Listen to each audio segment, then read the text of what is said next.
The Catcher in the Rye Summary and Analysis. The story begins with Holden Caulfield speaking to us directly. He is in some kind of mental institution or rest home, recovering from what he calls a rough time. But he doesn't want to talk about his whole life story. He wants to tell us what happened during a few days last December. At the time, Holden is 16 and studying at Pencey Prep, a private school in Pennsylvania. He's just been expelled for failing 4 out of 5 subjects. It's not his first expulsion either. Holden doesn't seem to care much about school. He's angry, restless, and deeply critical of everything around him. It's Saturday. He is supposed to stay at Pencey until Wednesday, when the Christmas break begins. But he has had enough. After a fight with his roommate, Stadlater, over a girl named Jane Gallagher, Holden decides to leave early. He packs his bags and takes off to New York City without telling his parents, who live in Manhattan. He arrives in Manhattan late at night and checks into a cheap hotel instead of going home. From here, the story becomes a kind of wandering journey, both physical and emotional.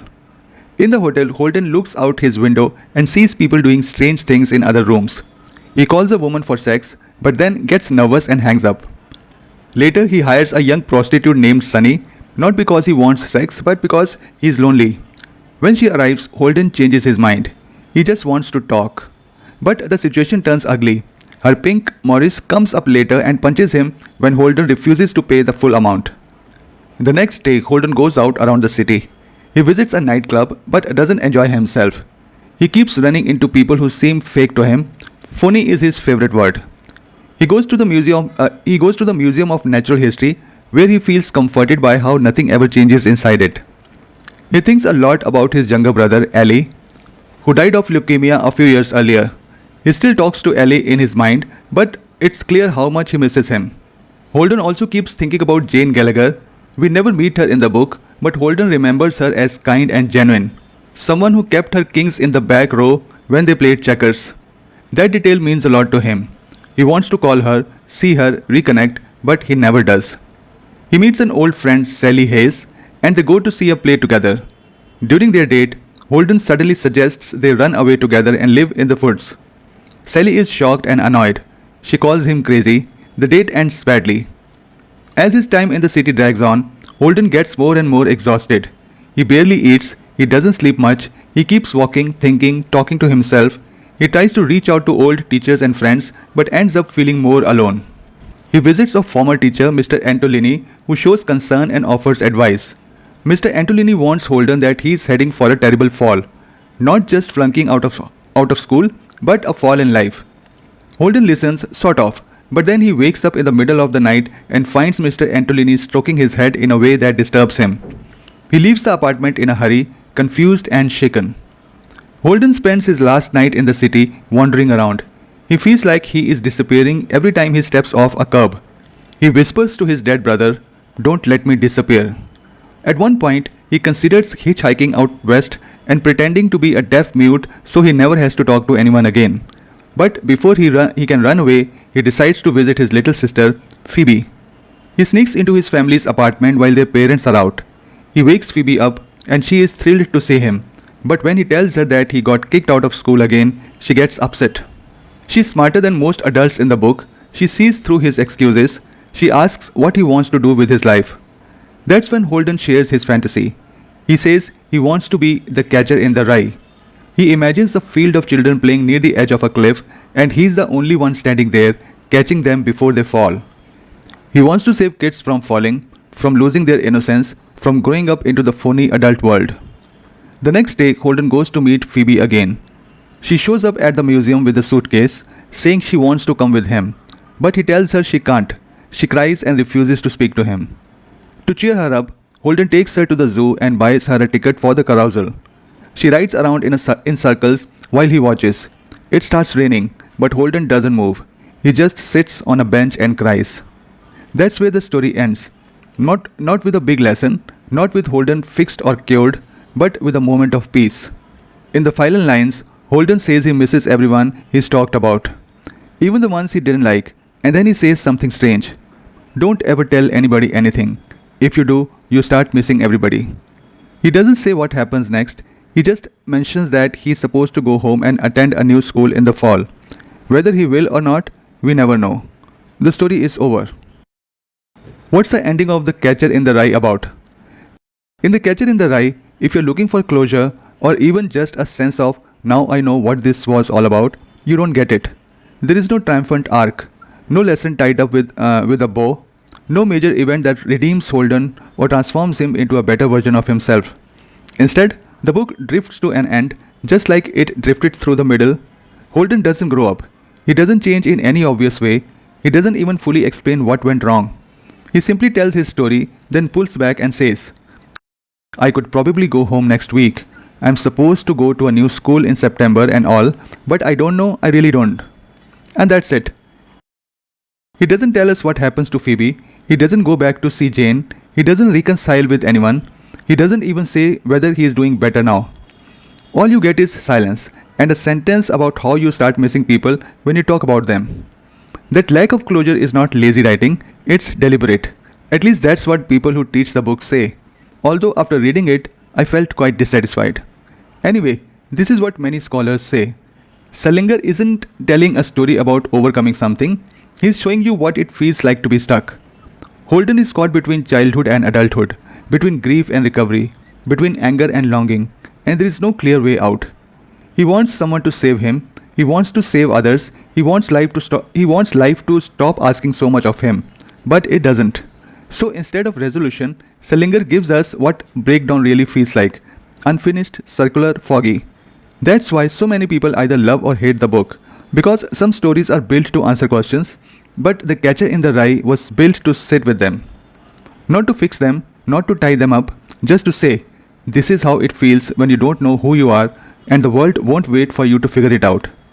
In many ways, The Catcher in the Rye is also about mental issues.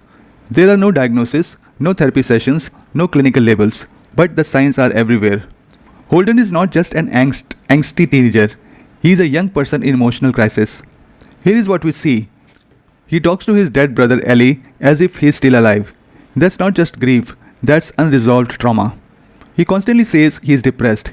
He doesn't sleep well, he doesn't eat, he roams the city aimlessly. He describes wanting to disappear. He fears losing control of his mind. There is a moment when he is walking across the street and feels like he is sinking into the ground every time he steps off the curb. He whispers to Ellie, don't let me disappear. That's not teenage melodrama, it's some psychological problem. He isolates himself, he reaches out to people but can't make real connections. But can't maintain real connections. He sabotages every conversation, he pushes people away, then feels lonely when they leave. He has suicidal thoughts. At one point, he talks about jumping out a window, casually but seriously. The story itself is being told from a rest home or a mental health facility. That alone tells us that wasn't just a bad weekend, it was a breakdown. To better understand the book, you also need to understand that the author J.D. Salinger almost certainly suffered from PTSD, although it was never formally diagnosed. There are multiple reasons. Salinger was a part of the US Army's 12th Infantry Regiment. He landed on Utah Beach on D-Day, fought in the Battle of the Bulge, and was part of the invasion of Nazi-occupied France and Germany. He saw horrific violence, dead bodies, destroyed towns, unimaginable chaos. He served in combat for nearly a full year. That alone is enough to break most people. He was one of the first Americans to enter a Nazi concentration camp. Salinger helped liberate Kaufering 4, a sub-camp of Dachau. He saw starving prisoners, piles of corpses, and the full scale of human cruelty. This experience deeply affected him.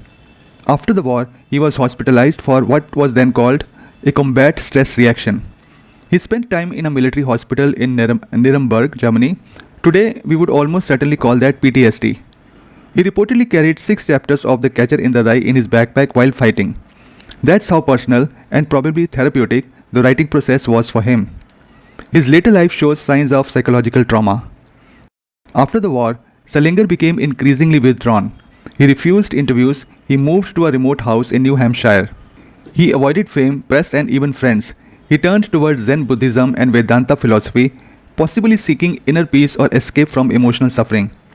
He stopped publishing after 1965, though he continued to write privately. What is the underlying theme of The Catcher in the Rye? The underlying theme of The Catcher in the Rye is this: the desperate need to protect innocence in a world that doesn't allow it. That's the emotional spine of the novel. Holden is not just a moody teenager, He is someone in emotional freefall, trying to hold on to something pure before it disappears. Again, it is not clear exactly what innocence Holden is trying to protect, but let's break down the key themes that branch out of the novel. Innocence versus corruption. Holden sees the adult world as fake, cruel, and full of people pretending to be something they are not. He calls them phonies. It's not just about lies, it's about the death of honesty and emotional purity. His dream of being the catcher in the rye, saving children from falling off a cliff, is about saving them from becoming adults. But here is the tragedy: he can't even save himself, and deep down he knows it. Resistance to growing up. Holden doesn't want to grow up, but he is also too aware to remain a child. He is caught between two worlds and belongs to neither. Adulthood means compromise, loss, responsibility. Childhood means safety, wonder, freedom. He fears crossing that invisible line because once you cross it, you can't go back. And that fear drives him to the edge, literally and emotionally. Mental health and emotional isolation. Holden isn't just cynical, he is suffering. He can't connect with people, he sabotages relationships, he can't sleep, he is grieving his dead brother, he feels like he's disappearing. The book doesn't name it, but today we'd call it depression. Selinger doesn't explain Holden's pain, he makes us sit with it. That's what makes it uncomfortable and sometimes senseless. Grief and the fragility of life. Ellie, Holden's younger brother, died of leukemia. That wound never closed. Ellie represents everything Holden wants to protect: honesty, innocence, goodness. And the fact that even someone like Ellie can die, that breaks something in him. So when he talks to Ellie, it's not just sweet, it's desperate. Holden doesn't want to save the world, he wants to undo the worst thing that's already happened. Alienation and the hunger for connection. He says he hates people, but he keeps trying to talk to them. He lies to strangers, picks fights with friends, runs away from love, but then sits alone, aching for someone to really listen. Holden wants to be seen, understood, but he doesn't trust anyone enough to let them in. The Catcher in the Rye isn't about the triumph of youth or the tragedy of adulthood. It's about what it feels like to be stuck in between, to feel too much and not know where to put it. The world expects you to move on, to grow up, to get over it. Holden refuses, not because he is brave, but because he is broken. And that refusal to become what he hates is both his strength and his curse. That's the real theme, not rebellion, not angst, but the impossible longing to freeze time, so the things we love don't disappear. What's the meaning of the title, The Catcher in the Rye? The meaning of The Catcher in the Rye comes from a scene where Holden Caulfield tells his sister Phoebe what he wants to do with his life. He says, "I keep picturing all these little kids playing some game in this big field of rye and all. And I'm standing on the edge of some crazy cliff. What I have to do, I have to catch everybody if they start to go over the cliff." Holden imagines himself as a protector of innocence. Although in the entire story, he doesn't seem to save or help someone. The only sensitive side he shows is when he treats his sister with care and kindness. Anyway, the kids running through the rye field represents childhood. Carefree, pure, unaware of danger. The cliff is adulthood, filled with phoniness, pain, hypocrisy, and loss. And he wants to catch them, stop them from falling, keep them safe before they cross that line. He doesn't want them to grow up. The main characters in The Catcher in the Rye. Holden Caulfield, the narrator and protagonist, 16 years old. Holden is deeply intelligent but emotionally unstable. He's been expelled from several schools, is grieving the death of his younger brother, and is terrified of growing up.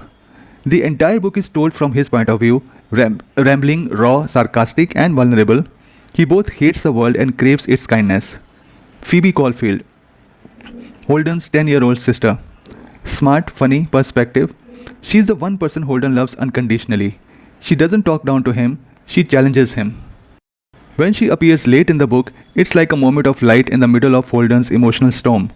She's also the reason he doesn't run away. Ellie Caulfield, Holden's younger brother who died of leukemia. He never appears in the present story, but Holden talks about him constantly. Ellie represents innocence, goodness, and everything that Holden wants to preserve. His death shattered Holden and may be the root of his emotional collapse. D.B. Caulfield, Holden's older brother, a writer who now works in Hollywood. Holden accuses him of selling out by writing movies instead of serious books. D.B. represents the adult world, talented but compromised. He appears only in conversation, but Holden's resentment towards him is strong. Mr. Spencer, Holden's history teacher at Pencey Prep. Old, well-meaning and awkward, he tries to give Holden advice about his future, but Holden feels embarrassed and annoyed. Mr. Spencer is one of the many adults who try and fail to reach Holden. Stradlater, Holden's roommate at Pencey. Popular, handsome, shallow.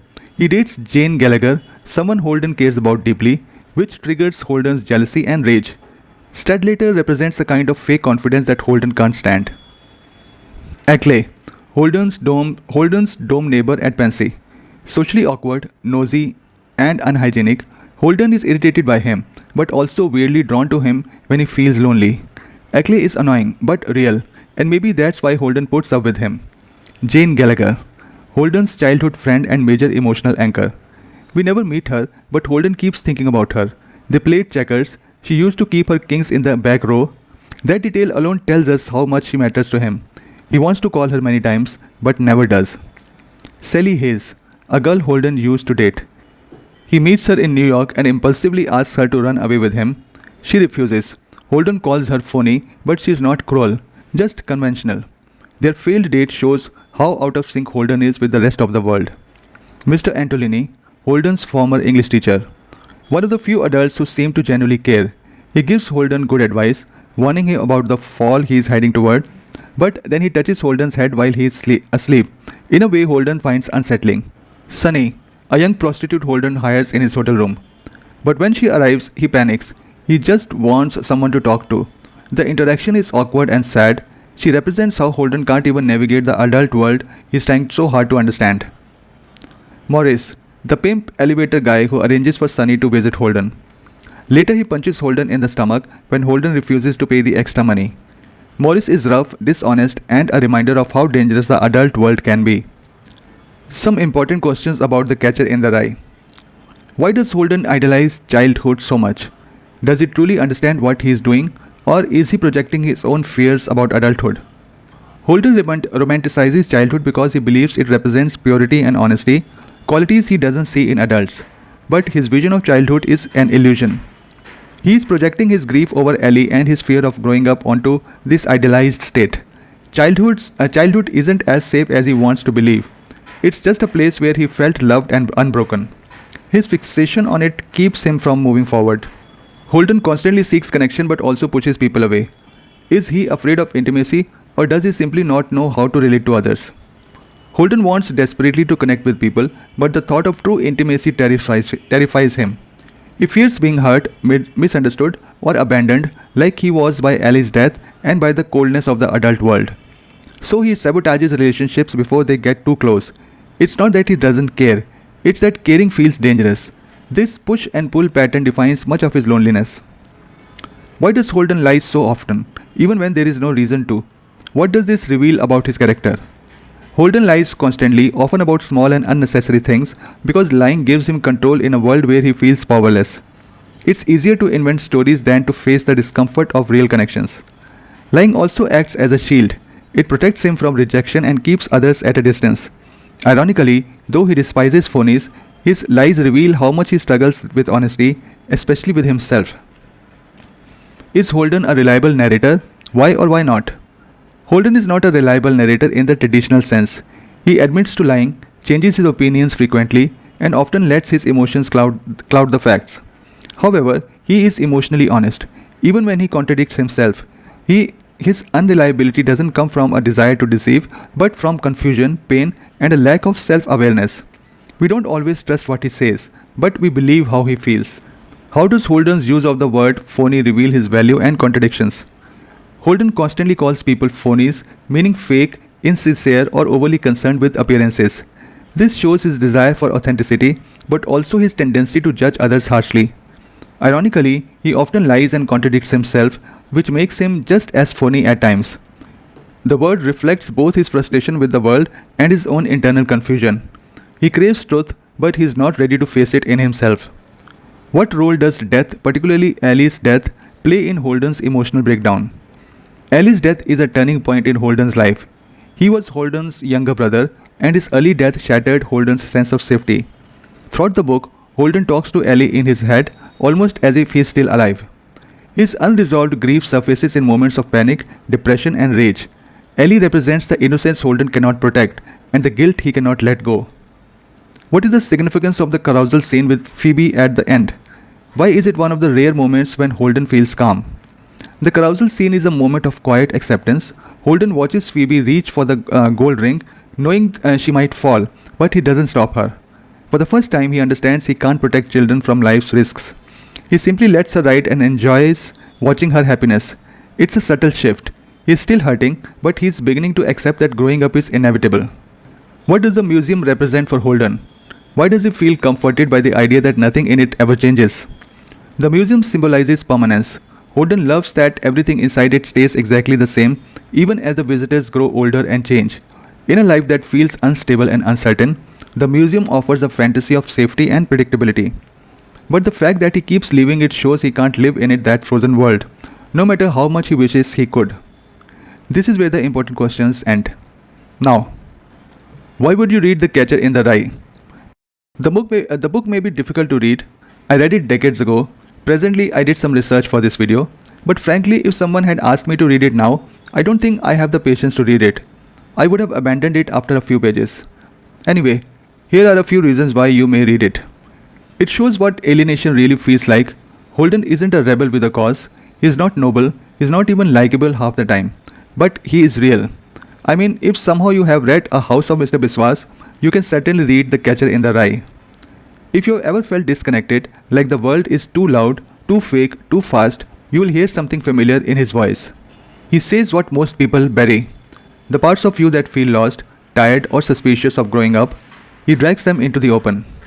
That can be uncomfortable, but it can also be strangely comforting to some, especially those who need some justification for such an outlook. The book captures the awkward, blurry zone between childhood and adulthood. Holden is 16, too old to be a child, too young to be taken seriously, and he knows it. He wants love, but he's afraid of intimacy. He wants meaning, but he mocks everything. He wants someone to help him, but he trusts no one. That's not just adolescence. That's what it feels like when you are in transition and don't know what the next version of yourself is supposed to be. Alternatively, you feel like that when you are completely thankless. Why wouldn't you read The Catcher in the Rye? As I said just a while ago, at this age I don't have patience for such individuals, whatever their excuse is. So naturally reading about them would be quite off-putting. Aside from that, nothing really happens in the book.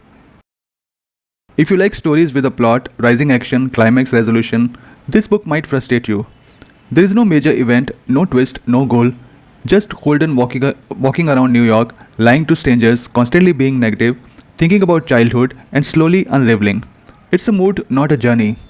You keep waiting for the story to go somewhere. It doesn't. Holden can be annoying. He is whiny, he contradicts himself, he judges everyone harshly while doing many of the same things himself. He is often rude, entitled, and disconnected from reality. Some readers feel no sympathy for him at all, like yours truly, and that's okay. He is not meant to be a hero, but if you don't connect with his voice, the book becomes a long, exhausting monologue. The Catcher in the Rye doesn't offer closure. You might expect some growth or redemption by the end, but Holden doesn't change. He doesn't learn a lesson, he doesn't heal, he just talks, then stops. That can feel unsatisfying. If you're reading to feel hopeful, inspired, or even just finished, this isn't the book for that. In the end, I can safely say that The Catcher in the Rye isn't a book for everyone, and it never tried to be. It's not tidy, it doesn't offer moral lessons or satisfying resolutions. It's a story that lingers in the space between grief and growth, between truth and self-deception. Holden is not a hero. At times you just want to slap him and bring him back to his senses. He's not even sure he wants to live, but he tells his story anyway, scattered, bittered, longing. But perhaps what makes the book endure is not what happens in it, but what it captures, the raw, private, unfiltered feeling of being lost in a world that refuses to slow down or explain itself. I hope you have liked this summary and analysis of The Catcher in the Rye. If yes, please like the video or subscribe to my channel so that you get notified whenever I upload my next book summary and analysis.